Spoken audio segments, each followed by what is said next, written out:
جب جہنم کا جنگل ہے تو وہ کتنا دردناک ہوگا.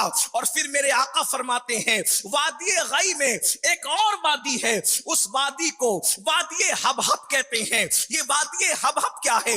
اللہ کے رسول صلی اللہ علیہ وآلہ وسلم کے فرمان کا مفہوم ہے. وادی حبحب ایک ایسی گہری وادی ہے کہ جہنم بھی جس سے پناہ مانگتا ہے, ایک دو مرتبہ نہیں, وادی حبحب سے جہنم ایک دن میں 36 مرتبہ پناہ مانگتا ہے, جس سے جہنم بھی پناہ مانگتا ہے. اور حدیث پاک میں آتا ہے جب جہنم کی آگ سرد پڑنے لگتی ہے, جب جہنم کی آگ ٹھنڈی پڑنے لگتی ہے, تو اس وقت وادی حبحب کو اللہ کھولنے کا حکم دیتا ہے. اور وادی حبحب جب کھولا جاتا ہے تو واپس سے جہنم بھڑکنے لگتا ہے. فرمایا گیا وادی حبحب اتنی گرم وادی ہے کہ اس میں پہاڑ بھی ڈالے جائیں تو پگھل جائیں, جس میں پہاڑ بھی پگھل جائیں, اس میں بچھو بختی اونٹ کی طرح موٹے موٹے ہیں, اور 70 سال کی لمبائی کے اتنے اس کے اندر سانپ ہے. اللہ اکبر. صحابہ کرام نے سنا وہ ہماری طرح کمزور ایمان والے نہیں تھے,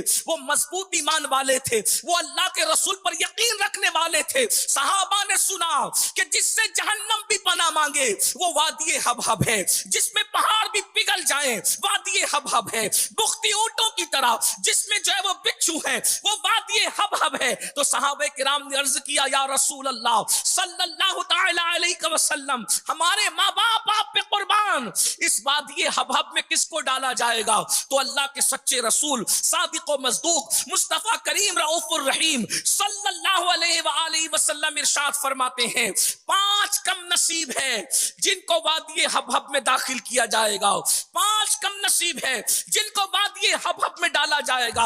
اب دل کے کانوں سے وہ 5 کون ہیں؟ کہیں اللہ نہ کرے ان 5 میں ہم تو نہیں, وہ 5 گنہگار کون ہیں جن کو وادی حبحب میں ڈالا جائے گا؟ اللہ اکبر. صحابہ نے پوچھا حضور وہ 5 کون ہیں؟ تو میرے اور آپ کے آقا غیب دا نبی خاتم النبیین سید المعصومین مصطفیٰ کریم صلی اللہ علیہ وآلہ وسلم فرماتے ہیں وادی حبحب میں سب سے پہلے جس کم نصیب کو ڈالا جائے گا وہ بے نمازی ہے, نماز میں سستی کرنے والے ہیں, نماز کو چھوڑنے والے ہیں. اللہ اکبر.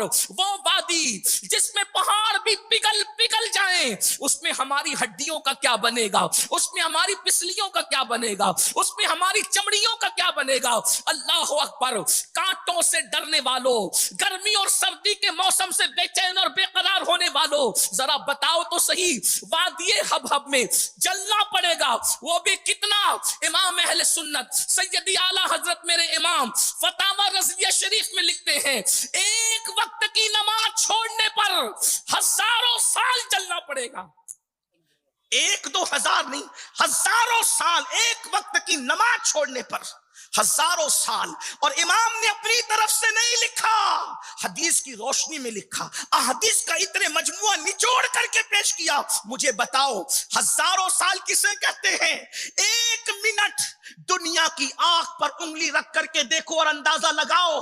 مسجدوں کو ویران کرنے والوں, رمضان المبارک میں بھی کھیل کود میں نمازوں کو ترک کرنے والوں, سحری کھا کر کے سو کر عصر کی نماز کے وقت اٹھنے والوں, روزے کی حالت میں بھی نمازوں کو ترک کرنے والوں, آپ کو ڈر نہیں لگتا؟ ہمیں ڈر نہیں لگتا جب مصطفیٰ جان رحمت کی بات سچی ہے, یقینی ہے, ان کے منہ سے جو نکلے وہ حق ہے. تو اللہ کے رسول علیہ السلام فرما رہے ہیں سب سے پہلا کم نصیب جو وادی حبحب کا نشانہ بنے گا وہ بے نمازی ہے. اور امام اہل سنت کے والد امام المتکلمین علامہ نقی علی خان رحمت اللہ علیہ لکھتے ہیں, غور سے سننا, کہ ایک وقت کی نماز چھوڑنے کے عوض اگر انسان اللہ کو پوری دنیا پیش کرے تو قبول نہیں کی جائے گی. انسان 1000 سال بھی آنسو بہائے ایک وقت کی نماز کے ترک ہونے پر تو بھی اس کا کفارہ نہیں ہو سکتا. اور ایک وقت کی نماز کے لیے کتنا ٹائم لگتا ہے؟ صرف 10 منٹ کا ٹائم. 10 منٹ سے زیادہ کا ٹائم تو نہیں لگتا. ہم اس کے لیے وقت نکالنے کے لیے تیار نہیں. کہتے ہیں منقول ہے ایک ولی کی شیطان سے ملاقات ہوئی, ایک اللہ کے ولی کی شیطان سے ملاقات ہوئی. ولی نے سوچا شیطان سے ایسا راز نکال لوں کہ مجھ سے پہلے کوئی یہ راز نکال نہ سکا ہو. تو شیطان کے پاس آ کے کہتے ہیں شیطان مجھے شیطان بننے کا طریقہ بتا. کہ میں شیطان کیسے بن سکتا ہوں. اس نے کہا آسان ہے, 2 کام کرنا پڑیں گے, شیطان بن جائے گا انسان. کہا وہ کیا؟ کہا ایک تو یہ کہ جھوٹی قسمیں کھاؤ, اور نمبر 2 نماز چھوڑ دو. جو جھوٹی قسم کھائے اور نماز چھوڑ دے وہ شیطان بن جائے گا. تو اس ولی نے کہا اللہ کی قسم اب میں کبھی جھوٹی قسم نہیں کھاؤں گا, نماز نہیں چھوڑوں گا. تو شیطان نے جھنجلا کر کہا اللہ کی قسم اب میں کبھی کسی کو سچی نصیحت نہیں کروں گا. غور فرمائے, شیطان بتا رہا ہے کہ نماز چھوڑنے والا اور جھوٹی قسمیں کھانے والا شیطان بن جاتا ہے. آسمانی وہ کتب جو قرآن مقدس سے پہلے نازل ہوئی, ان کتب کے اندر اللہ رب العزت کا فرمان موجود ہے. اللہ ارشاد فرماتا ہے کہ میں بے نمازی پہ لعنت کرتا ہوں, لعنت. اور اگر مجھے اپنی رحمت کا خیال نہ ہوتا تو میں بے نمازی کی 7 پشتوں تک لعنت کرتا. اللہ کے رسول صلی اللہ علیہ وآلہ وسلم فرماتے ہیں میں بے نمازی سے بیزار ہوں.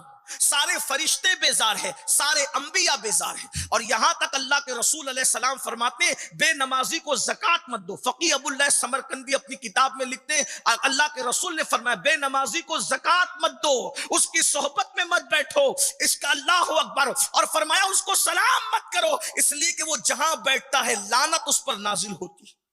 بے نمازی جہاں بیٹھتا ہے اس پہ لعنت نازل ہوتی ہے.